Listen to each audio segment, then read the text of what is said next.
What do you think makes 50 Shades of Grey so popular? Oh, I have no idea, you know. I'm just sort of thinking, what happened? I think basically women love to read a passionate love story. And it is a passionate love story before anybody says anything else. But one of my biggest problems was to make the sex look as tasteful and classy as possible. It's very coyly written in the book. There's no salacious language, and I think that's what women respond to.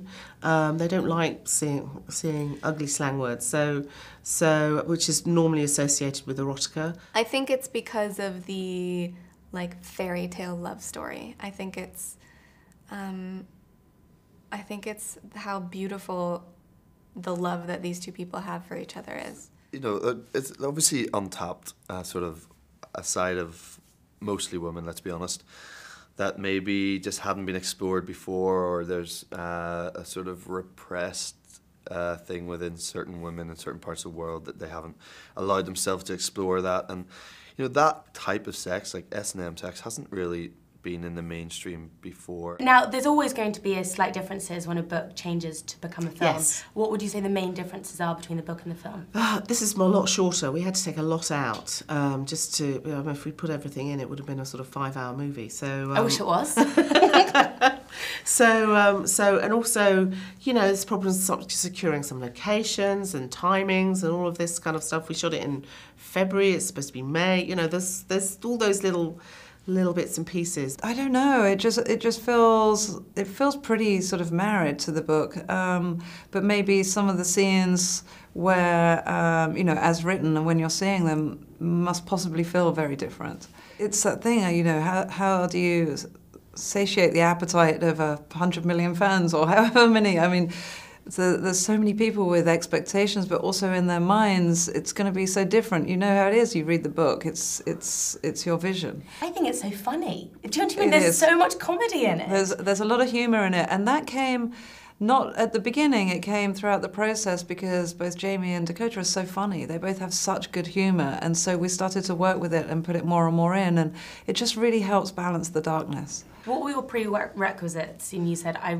really want to keep those bits. There were a couple of the major scenes I wanted to keep. The elevator kiss. I wanted to keep the white wine scene. I wanted to keep lots of bits and pieces. But one of my biggest problems was to make the sex look as tasteful and classy as possible. Now, obviously, when you work with another creative, such as Sam, you know, authors and directors, you know, you have your different visions. Yes. How was it working with her? It was difficult at times. I mean, she had a very particular vision. I have already lived the world and seen the world and been in the world for 3 or 4 years.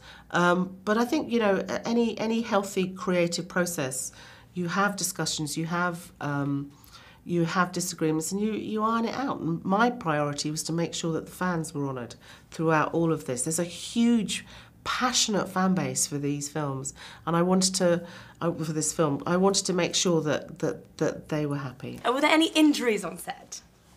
I think she's sort of been vocal about how she was bruised up after a couple of days, you know, when stuff got a little bit real, maybe in the Red Room. But no, I don't think I injured myself ever. No, Dakota probably came out of it worse. Just a tad bit worse. Yeah. Yeah. I mean, I trip a lot, so like my self-inflicted ones. And then I got whiplash, like minor whiplash. How? Because Jamie was throwing me on a bed, but we did like 17 takes, so my head just snapped back all day. And then I woke up and couldn't move my neck, which was really terrible. And you know, some bruises and some welts here and there. Now, I heard that 50% of the love scenes in the book were cut out for the film. Were you consciously trying to make it a little less raunchy? No, not at all. I think what we were trying to do was what was important for me was that each sex scene had its own character, because I didn't want that feeling of, oh, here they go again, you know? I wanted each one to have its own sort of very different nature, character, and approach. And so it was just sort of going through the book and finding ones that were, you know, sort of had a kind of, I don't know, encapsulated a different vision in a way. Was it difficult to get that balance right, though? I think we got the balance Absolutely right. And it was important for me that it's not sex, sex, sex, sex, sex all the way, because the books aren't sex, sex, sex all the way. You know, they really aren't. Everyone thinks, oh, it's all for... It isn't. It's the dialogue and the emails. Yes, and, you know, it's the relationship, it's the banter between the two that people are drawn to.